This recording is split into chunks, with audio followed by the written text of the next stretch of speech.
In today's video, I'm going to teach you how to automatically clear Google Chrome browsing data on exit. This is a handy feature for those who value their privacy or simply want a clean slate every time they close the browser. By the end of this tutorial, you'll know exactly how to set it up in just a few clicks. Let's get started. First, you'll want to open up Google Chrome on your computer. Once that's done, direct your attention to the top right corner of your screen. You'll see 3 vertical dots. This is also known as the More menu. Click on those dots to open the browser menu.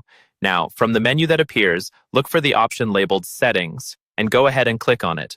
Doing so will take you to a new window or tab with a bunch of settings for your Chrome browser.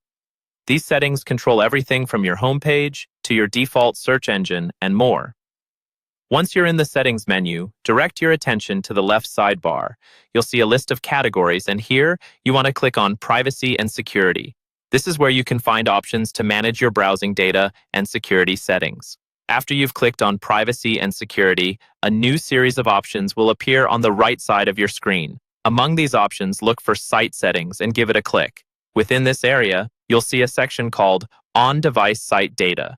Click on that, and you'll find settings that manage how your browser handles data from different sites you've visited. We're almost done. Now you'll come across an option that says, Delete data sites have saved to your device when you close all windows. To enable this feature, simply toggle it on.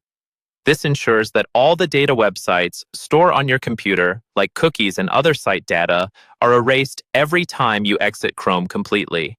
It's a neat way to keep your browsing experience clean while also enhancing your privacy. So, there you have it. You've successfully set up Google Chrome to automatically clear your browsing data whenever you exit the browser. This not only helps maintain your privacy, but also keeps your browsing experience smooth and clutter-free. Remember, this setting will remove a lot of stored information, like login details, so be prepared to enter those again the next time you visit your favorite sites. I hope you found this tutorial helpful. If you have any questions or need further clarification, feel free to leave a comment below. Don't forget to like and subscribe for more helpful tech tips. Thanks for watching and see you in the next video.